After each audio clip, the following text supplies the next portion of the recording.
trying to exert power instead of, I think even Aldo's kind of blasé at this point. You know, he should be more frantically trying to prove himself. Right. You expect the character to kind of jump to, like, you know, talk about the humans, something, right. You know, why the McDonald saying something. Why McDonald saying something in this moment, inserting himself, would give Aldo a reason to bounce 100%. back, to bark at somebody or somebody else. I was going to say, you know, what I might have liked is we want the gorillas to all look the same, but it would be nice to have some designation visually that we know that who his private guard is. No, okay. Oh, that's have a good idea. A red sash on them or something. Yeah. Something just so I can kind of distinguish them from all the other just general gorillas. Right. Because I don't know who was in the moment where Cornelius died. Right. You know, it might give me a little sense of who's his allegiances with and who they're not. I just spent time the other day watching something with Abby. She's watching this show on Netflix, and she made me watch it, called Outer Banks. Have either of you seen that?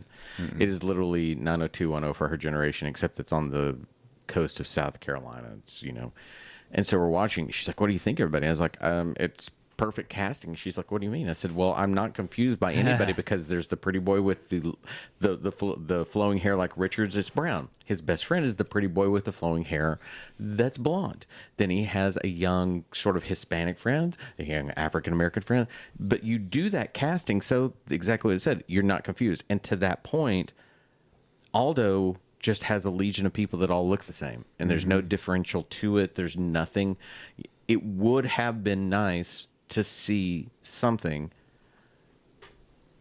that differentiates those soldiers, because they could have also put force on the other soldiers. You know, we got Virgil's creepy hand. What if instead, if there was one of those guys, you know, that, let's say they just had little red markings on their uniforms.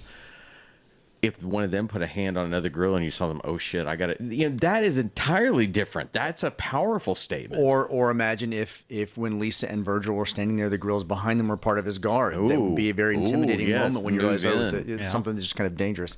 I guess towards the end of this moment, right, we then see Roddy start to have another one of those breakdowns where he starts really moving the mask even more, where his kind of cheeks kind of collapse on themselves. Like I would love to see what expression he as an actor is making to make the mask start to contort like that. Right. Well, we finally sort of hit surely the apex of this film. It is Apex. Apex. That's right. So I don't think there's any question where we're going to go, but you know, I know there's only one way to find out. We'll be back tomorrow with another episode, and until then, everyone have a great day. Bye. Bye, everybody. The minute of the apes. The minute